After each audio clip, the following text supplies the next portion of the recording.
வருடத்தின் முதல் ஆராதனையில் கலந்து கொள்ளும்படியாக கர்த்தர் நமக்கு அனைவருக்கும் கிருபை பாராட்டினார். மேலே இருந்த கடிகாரத்தையும் கயிட்டு விட்டார்கள். அதனால உள்ள இருக்கிறதும் ஓடாது. சரி, நேரமாயிடும். நம்ம வேத ஆராய்ச்சிக்கு போய்விடலாம்.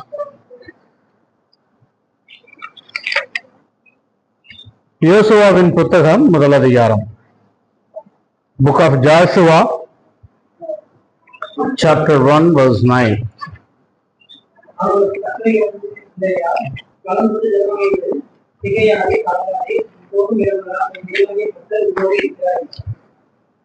இது அனைவருக்குமான சபையாருக்கு ஆன வசனம். அதனால் அனைவரும் சேர்ந்து கூட வாசிக்கலாம். அனைவரும் உங்கள் வேதாகமங்களை திறந்து வைத்துக் கொள்ளுங்கள், சேர்ந்து வாசிக்கலாம். யோசுவாவின் புத்தகம் முதல் அதிகாரம் 9ஆம் வசனம். நான் உனக்கு கட்டளையிடவில்லையா? பலங்கொண்டு திடமனதாயிரு, திகையாதே, கலங்காதே, நீ போகும் இடமெல்லாம் உன் தேவனாகிய கர்த்தர் உன்னோடு இருக்கிறார் என்றார். ஜெபிப்போம். எங்கள் அன்பின் பரலோக பிதாவே, இந்த காலை நேரத்துக்காக ஸ்தோத்திரிக்கிறேன். ஆண்டவரே, உம்முடைய வசனத்தை நாங்கள் தியானிக்கும் பொழுது எங்களுக்கு கிருபையாயிரும். பேசுகிற அடியனுக்கு தகுந்த வார்த்தைகளை தாரும். வீணான வார்த்தைகளை அலட்டாதபடிக்கு கர்த்தாவே, நீர் என் வாய்க்கு துணையாக இருந்து பரலோக சிங்காசனத்திலிருந்து என்னுடன் எங்களுடன் பேச வேண்டுமாய் ஜெபிக்கிறோம். கர்த்தாவே, இந்த காலையிலே அநேக பேர் நாங்கள் உம்மை நோக்கி ஆராதிக்கத்தக்கதாக பரிசுத்த ஆவியானவர் ஏவுதல் கொடுத்ததுக்காக துதித்து ஸ்தோத்திரிக்கிறேன். மட்டுமல்லாமல் பரிசுத்த கரத்துடன் உம்முடைய பந்தியில பங்கெடுக்க உதவி செய்தேன். மீதியான நேரத்தையும் பொறுப்பெடுத்து நடத்தி கொண்டு ஆண்டவரே, எங்களை உம்முடைய மகிமையிலே நிரப்பி சபையானது மகிமையிலே நிறைந்து உம்முடைய ஆசீர்வாதங்களுடன் நாங்கள் செல்ல உதவி செய்யும். யார் கலக்கத்துடன், வேதத்துடன், துக்கத்துடன் வந்தார்களோ எல்லாவற்றையும் இந்த புதிய ஆண்டிலே உம்முடைய சமூகத்தில் இறக்கி வைத்து அவர்கள் இந்த இடத்திலிருந்து நலமாய் போக உதவி செய்யும். கர்த்தரும் இரட்சகருமாகிய இயேசு கிறிஸ்துவில் ஏற பெற்ற நாமத்தின் மூலம் கேட்டுக்கொள்கிறோம் பிதாவே. யோசுவாவின் புத்தகத்தை அநேக நாட்களாக தியானிக்கலாம் என்று நினைத்தாலும் நமக்கு நேரம் கிடைக்கவில்லை. மற்ற புத்தகங்களை எல்லாம் ஓரளவுக்கு நாம் அவுட்லைன்ஸாவது பார்த்து கொண்டு வந்தோம். யோசுவா முதல் வசனம், முதல் அதிகாரம் முதல் வசனம். கர்த்தருடைய தாசனாகிய மோசே மரித்த பின்பு கர்த்தர் மோசேயின் ஊழியக்காரனான நூனின் குமாரன் யோசுவாவை நோக்கி என்று பார்க்கிறோம். கர்த்தர் எகிப்தின் அடிமைத்தனத்திலே உள்ள ஜனங்களின் கூக்குரலை கேட்டு மோசேவை தெரிந்து கொண்டு மோசேவுக்கு துணையாக இருந்து அடிமைத்தனத்திலிருந்து பாவத்திலிருந்து விடுவித்து அவர்களை வாக்குத்தத்தம் பண்ணப்பட்ட கானான் தேசத்திற்கு நடத்தி கொண்டு வந்தார். இன்னும் ஒரு 10-11 மைல் தூரத்திலே கானான் தேசம் இருக்கிறது என்ற பொழுது மோசே மரித்து போனான். கானான் யோர்தானுக்கு முன்னதாகவே நெபோ என்கின்ற மலையின் மேலே மோசே மரித்து விட்டார். மோசே மரித்த பின்பு இந்த ஜனங்களை யார் வழிநடத்துவது? இந்த ஜனங்களுக்கு யார் தலைமை தாங்குவது? இப்படியெல்லாம் ஒருவரை பார்த்து ஒருவர் ஒருவேளை பேசிக் கொண்டிருக்கலாம். நான் மோசேவுடன் இருந்தேன், அதனால் எனக்கு வரலாம். அல்லது நான் பல நாட்களாக சீனியராக இருந்தேன், அந்த தலைமை இடம் எனக்கு கிடைத்திருக்கலாம் என்று பல பேர் நினைத்துக் கொண்டிருக்கலாம். ஆனால் கர்த்தர் யோசுவாவை அழைக்கிறார். யோசுவாவை அழைத்து சொல்லுகிறார் 2ஆம் வசனத்திலே, என் தாசனாகிய மோசே மரித்து போனான், இப்பொழுது நீயும் இந்த ஜனங்கள் எல்லோரும் எழுந்து இந்த யோர்தானை கடந்து இஸ்ரவேல் புத்திரருக்கு நான் கொடுக்கும் தேசத்திற்கு போங்கள் என்று கர்த்தர் அழைக்கிறார். இந்த யோசுவாவின் புத்தகத்திலே யோசுவா பயந்து கொண்டிருக்கிறான். ஏன் பயப்படுகிறான் என்றால், அனைவரையும் வழி நடத்துவது ஒரு சாதாரண காரியம் அல்ல. ஜனங்கள் ஒவ்வொருவர் ஒவ்வொரு விதமாக இருப்பார்கள். வணங்கா கழுத்துள்ள ஜனங்களாக இருக்கிறார்கள், முறுமுறுத்த ஜனங்களாக இருக்கிறார்கள். ஆகையாலே கர்த்தர் இப்பொழுது யோசுவாவை தேர்ந்தெடுத்தார். யோசுவா, ஐயோ இந்த ஜனங்களை வழிநடத்துவதா என்னை அழைத்தீர்கள்? நான் என்ன செய்வது என்று தெரியாமல் அவன் பயந்து கொண்டிருக்கிறதை நாம் வேதத்திலே பார்க்க முடியும்.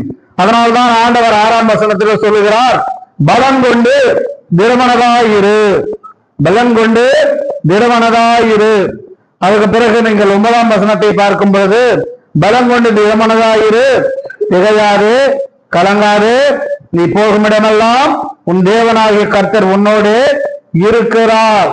நீங்கள் எழுந்து, எல்லோரும் எழுந்து இந்த இடத்தை விட்டு புறப்படுங்கள், யோர்தானை கடக்க வேண்டும். ஆனால் ஜனங்களோ மோசேவுக்காக எதிர்பார்த்துக் கொண்டிருக்கிறார்கள். மலையின் மேல் போன மோசே இன்னும் வரவில்லை, என்ன வானார் என்று தெரியவில்லை. ஆனால் மோசேவை கர்த்தர் கொண்டு போட்டார். மோசேவை கர்த்தர் மலையின் மேலே அவனை கொண்டு போட்டார். பிணம் கூட கிடைக்கவில்லை, மோசேவனுடைய பிணம் கூட கிடைக்கவில்லை. ஏன் பிணத்தை கர்த்தர் கொடுக்கவில்லை என்றால், சில நாட்கள் போன பின்பு கர்த்தரை மறந்து இந்த மோசேதான் எங்களை வழிநடத்தி கொண்டு வந்தான் என்று அவருக்கு ஒரு சிலை வைத்து ஆராதிக்க ஆரம்பித்து விடுவார்கள் ஜனங்கள்.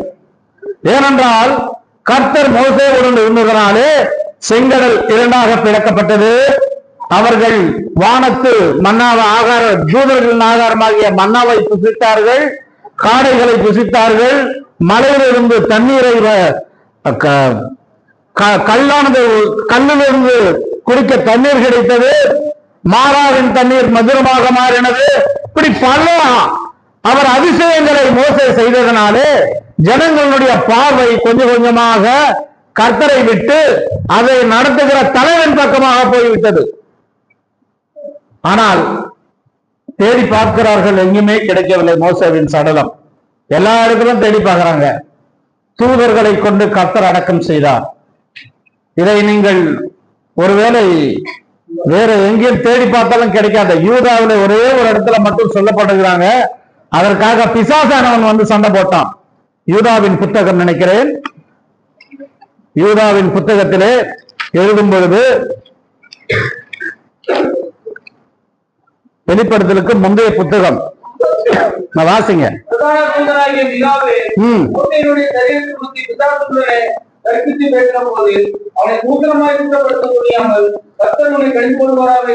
போதும். மிகாவேல் தூதன் மோசேவின் சரீரத்தை அடக்கம் பண்ண வரும் பொழுது பிசாசானவன் வருகிறான். பிசாசானவனுக்கும் மிகாவேல் தூதனுக்கும் அங்கே வாக்குவாதம் நடக்கிறது. ஏன் இந்த வாக்குவாதம் என்றால், மோசேவின் சடலத்தை கொடுத்து விட்டால் மோசேவை ஒரு தெய்வமாக பிசாசானவன் மாற்றி விடுவான். ஜனங்களுடைய இருதயத்திலே கர்த்தரை காட்டிலும் கர்த்தரை அதை வழிநடத்தப்படுகிற ஊழியக்காரன் அந்த ஸ்தானத்தை பிடித்து விடுகிறார். அதனால் கர்த்தர் தான் மோசேவை மலையின் மேலே கொண்டு போட்டார். கொண்டு போட்ட பிறகு யோசுவாவை அழைத்து இந்த ஜனங்களுடன் பேசி, எழுந்து யோர்தானை கடந்து நீங்கள் போங்கள் என்று சொல்றார்.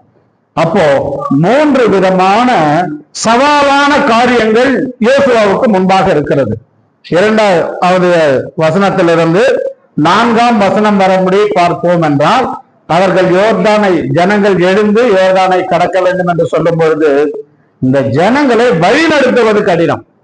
முதல் சவாலான காரியம், எல்லா ஜனங்களையும் ஒன்றாக கூட்டி ஒரே வழியிலே நடத்துவது கடினமான காரியம். 50 பேர் இருக்கிற சபை, 80 பேர் இருக்கிற சபை, 100 பேர் இருக்கிற சபையிலே இது முடிய மாட்டேங்குது. 10 பேர் இருக்கிற சபையிலேயே முடிய மாட்டேங்குது. 10 பேர் இருக்கிற சபையில கூட ஒருத்தர் ஒரு விதமாகவும் இன்னொரு விதமாகவும் சொல்லி 10 பேர்ல கூட 5 பேரா பிரிஞ்சு போயிடுறாங்க.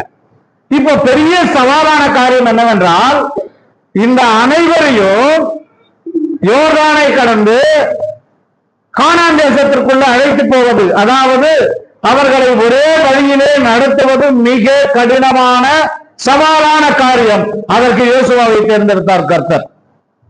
2வதாக 5ஆம் வசனம், நீ உயிரோடு இருக்கும் நாளெல்லாம் ஒருவனும் உனக்கு முன்பாக எதிர்த்து நிற்பதில்லை என்றால் என்ன பொருள் என்றால், நீ யுத்தம் பண்ண வேண்டும். நீ யுத்தம் பண்ணும்போது ஒருவனும் உனக்கு முன்பாக, எந்த சத்துரும் உனக்கு முன்பாக நிற்க மாட்டான். 2வது சவாலான காரியம் என்னவென்றால், யுத்தங்கள் செய்ய வேண்டும். ஜனங்களை நடத்த வேண்டும், யுத்தங்கள் செய்ய வேண்டும். மூன்றாவதாக 6ஆம் வசனத்தினுடைய கடைசி பாகத்தில் இருக்கிறது, நான் கொடுப்பேன் என்று ஆணையிட்ட தேசத்தை நீ இவர்களுக்கு பங்கிடுவாய். தேசத்தை பங்கிடுவாய். நான் பல தடவை சொல்லியிருக்கேன் இல்ல, ஒரு நாள் சமையல் செஞ்சிட்டு இருந்து சாப்பாடு கொடுக்குற நேரம் ஒரு கான்வகேஷன்ல முட்டை போட்டுக்கிட்டே இருந்தேன். யார் முகத்தெல்லாம் பார்க்கல, ஆளுக்கு ஒரு முட்டை, அவிச்ச முட்டை கொடுத்துக்கிட்டே இருக்கணும். காலி ஆக போகுது. பின்னாடி இருந்து ஒருத்தர் சொல்றாரு, அட்ஜஸ்ட் பண்ணி போடுங்க. அதனால என்ன பண்ணிட்டேன், ஒரு அரை முட்டை வைக்க ஆரம்பிச்சேன். வீட்டுக்கு வந்ததுக்கு அப்புறம் எங்க வீட்டுக்காரம்மா சொல்லிதான் எனக்கு தெரியும், நீ முகத்தை பார்த்த முட்டை வச்சேன், அவங்க பையனுக்கு அரை முட்டை தான் வச்சேன். முட்டை பங்குறதுல இவ்வளவு பிரச்சனைன்னா தேசத்தை பங்குறதுல இதை விட பிரச்சனை. இன்னொரு உதாரணத்தை சொல்றேன். இப்ப நான் குடியிருக்கக்கூடிய இடம் இருக்கு, அதுக்கு பேரு தாங்கல் இடுவாங்க. பள்ளம் மேடெல்லாம் இருக்கும், அங்க குடியிருக்க சில இடத்துல உயர்வான இருக்கும். ஊர்ல இருக்கிறவங்க எல்லாரும் ஒன்னா சேர்ந்து பணத்தை போட்டு ஒருவரை வரவழைத்து எல்லாம் பிளாட் எல்லாம் போட்டு அழகா பிளாட் எல்லாம் ரோடெல்லாம் பிரிச்சு அந்த இடத்த நம்ம பங்கிட்டு எடுத்துக்கலாம். நான் இதை வாசிக்கும் போதெல்லாம் அந்த பொழுத்தூர்ல இருக்கக்கூடிய கிராமத்தார் தான் நினைப்பாங்க. எல்லாரும் முடிவு பண்ணிட்டாங்க, பிளாட் நம்பர் 1, 2, 3. ஆனா கொடுக்கும்போது எப்படி கொடுப்பது?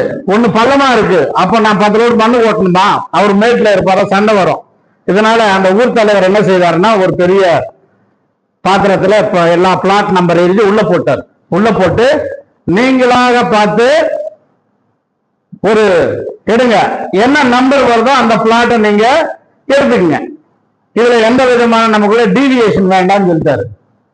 ஆனா முதல்ல எடுத்த 10 பேருக்கு, அதுவும் முக்கியமான தலைவராக இருக்கக்கூடியவர்கள்லாம் பள்ளத்துல இருக்கக்கூடிய பிளாட் வந்துச்சு. உடனே ஒரு பிரச்சனை ஆரம்பிச்சு அந்த பிளாட்டை பிரிக்கிறதே விட்டுட்டு இன்னைக்கு அவங்க நிலத்தை இழந்து அது பெரிய இப்ப குளமாக்கி ஜனங்கள்லாம் நான் மேல வாக்கிங் போற மாதிரி குளமாக்கி வெளியில இருந்து ஒரு ட்ரஸ்ட்காரங்க வந்து மொத்தமா எடுத்துக்கிட்டாங்க. இடமும் போயிடுச்சு. இப்ப அந்த இடம் அந்த ஊர்க்காரங்களுக்கு கிடைக்கவே இல்லை.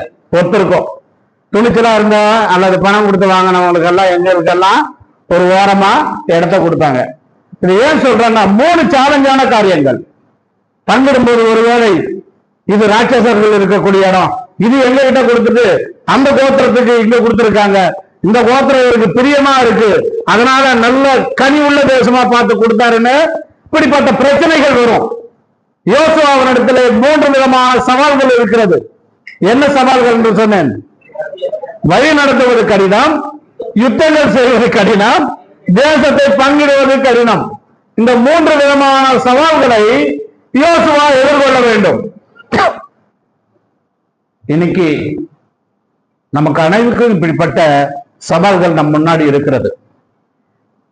சபை நடத்துவது மூப்பர்களுக்கும் சரி, அதாவது வெளியிலிருந்து வரக்கூடிய பிரச்சனைகள், உள்ளே வரக்கூடிய பிரச்சனைகள் யுத்தங்களாக நினைத்து சமாளிப்பதும், அதே போல எல்லாரையும் ஒரே வழியில நடத்துவதும், அவர்களுக்கு பங்கிட்டு கொடுவதும், இது நமக்கு முன்னதாக வைக்கப்பட்டிருக்கிறது. ஏதோ தலைமையில் இருக்கக்கூடியவர்களுக்கு மட்டுமல்ல, ஒவ்வொருவருக்கும் தனிப்பட்ட விதத்திலும் பலவிதமான இப்படிப்பட்ட பிரச்சனைகள் இருக்கிறது. பிலிப்பியர் 3ஆம் அதிகாரம் 12ஆம் வசனத்துல பவுல் சொல்லுகிறார், நான் எதற்காக பிடிக்கப்பட்டேனோ அதை நோக்கி ஓடிக்கொண்டிருக்கிறேன். நான் எதற்காக, கர்த்தர் நம்மை எதற்காக தெரிந்து கொண்டாரோ அதை நோக்கி நாம் ஓட வேண்டும். இந்த பிரச்சனைகள் ஒவ்வொருவருக்கும் உண்டு, அனைவருக்கும் உண்டு. சத்துருக்கள் இருக்கிறார்கள், குடும்பத்தாரை வழிநடத்துவதை கடினம். அது மட்டுமல்ல, நாம் எல்லோரையும் ஒரே மாதிரி பார்க்க வேண்டிய நிலைமையில பங்கெடுக்கும் பொழுது பிரச்சனைகள் உண்டு. எபேசியர்ல 2ஆம் அதிகாரம் 10ஆம் வசனத்துல பார்க்கிறோம், அவர் நற்கிரியைகள் செய்வதற்கு ஆண்டவராய் இயேசு கிறிஸ்துவாலே நான் சிருஷ்டிக்கப்பட்டேன். அதாவது நான் தாயின் கருவிலே உருவாவதற்கு முன்பே நான் சிருஷ்டிக்கப்பட்டவுடைய நோக்கம் நற்கிரியைகள் செய்ய பவுல் சொல்லுகிறாரு. அதனால இப்போ யோசுவாவை தேர்ந்தெடுக்கிறாங்க இல்லையா? யோசுவாவுக்கே தெரியாது என்ன தேர்ந்தெடுப்பாங்க, இந்த ஜனங்களை வழிநடத்தான்னு யோசுவாவுக்கு தெரியாது. ஒருவேளை அதுக்கு பல போட்டிகள் இருந்திருக்கலாம் உள்ள இருக்கக்கூடிய மூப்பர்களுக்குள்ளே, மோசேவுக்கு அடுத்தபடியாக நான் தான் என்று. ஆனால் இவருக்கே தெரியாது ஏன் இப்படிப்பட்டவர்களை தேர்ந்தெடுக்கிறார் கர்த்தர். ஏன் யோசுவாவை தேர்ந்தெடுத்தார்? அநேக பேர் இருந்தாலும் 70 மூப்பர்கள் இருந்தாலும் யோசுவாவை மட்டும் ஏன் தேர்ந்தெடுத்தார்? ஏசாயாவின் புத்தகம் 55 8ஆம் வசனமும் 9ஆம் வசனத்தில் சொல்லப்படுகிறது, என் நினைவுகள் உன் நினைவுகள் அல்ல. நீ ஒண்ணு யோசிக்கிற, எப்படியோ நான் தான் தலைமைக்கு போவேன், நான் தான் இந்த தலைமை தாங்குவேன் என்று நீ நினைச்சிட்டு இருக்க. ஆனா கர்த்தருடைய யோசனை வேற விதமாக இருக்கிறது. வாசிங்க 8:9. அல்ல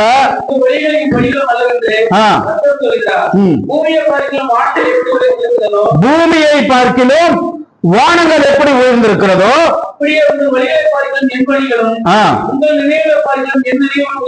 போதும். கர்த்தருடைய நினைவுகள் வேற, நம்முடைய நினைவுகள் வேற, நம்முடைய வழிகள் வேற, அவருடைய வழிகள் வேற. அவர் எப்படிப்பட்டவரை தேர்ந்தெடுக்கிறார் என்றால் 1 கொரிந்தியர் 1ஆம் அதிகாரம் 27 28ஆம் வசனத்தில் இருக்கிறது. பைத்தியமானவர்களை தெரிந்து கொள்ளுகிறார், ஞானிகளை வெட்கப்படுத்தும்படியாக பைத்தியமானவர்களை, பலவான்களை வெட்கப்படுத்தும்படியாக பலவீனர்களை. நீங்க அந்த 2 வசனம் வாசித்து பார்த்தீர்கள் என்றால் உங்களுக்கு தெரியும், அற்பமானவர்களையும் இழிவானவர்களை தேர்ந்தெடுக்கிறார். அப்போ மனிதன் முகத்தை பார்க்கிறான், கர்த்தரோ இருதயத்தை பார்க்கிறார். தலைவனாக வேணும்னு எல்லாருக்கும் இருக்கலாம், ஆனா கர்த்தர் ஆதி முதல் யோசுவாவுடைய வாழ்க்கையை கர்த்தர் பார்க்கிறார். யோசுவா என்ன எல்லாம் செய்தார்? இந்த யோசுவாவின் புத்தகம் முதல் அதிகாரத்தின் முதல் வசனத்திலே இருக்கு, கர்த்தருடைய தாசனாகிய மோசே மரித்த பின்பு கர்த்தர் மோசேயின் ஊழியக்காரனான. மோசே யாருடைய ஊழியக்காரன்? கர்த்தருடைய ஊழியக்காரன். யோசுவா யாருடைய ஊழியக்காரன்? மோசேயினுடைய ஊழியக்காரன். அதாவது ஒரு தலைமைக்கு வருவதற்கு முன்பாக பயிற்சி மிக முக்கியம். நான் ரட்சிக்கப்பட்ட உடனே மேடையில் நினைக்கிறோம், ரட்சிக்கப்பட்ட உடனே இல்ல தலைமை பொறுப்புக்கு வந்துடணும், தலைமை தத்துவம் என் கையில வரணும்னு நினைச்சிட்டு இருக்கக்கூடிய இதுல இவர் கர்த்தரே சொல்றாரு, மோசேவின் தாசன், சாரி கர்த்தருடைய தாசனாகிய மோசே, அதுக்கப்புறம் மோசேயின் ஊழியக்காரனான நூனின் குமாரனாகிய யோசுவா. ஒரு ட்ரைனிங்ல இருந்திருக்காரு யோசுவா. மோசே என்ன சொன்னாலும் கேட்பாரு, மோசே என்ன சொன்னாலும் கேட்பாரு, எதிர்த்து கேள்வியே கேட்க மாட்டாரு. இது எல்லாம் யார் பார்க்கிறாங்க? கர்த்தர் பார்த்து கொண்டிருக்கிறார். அதனால யாத்திராகமம் 24ஆம் அதிகாரம் 12 13ஆம் வசனத்திலே ஒரு உதாரணம் இருக்கிறது.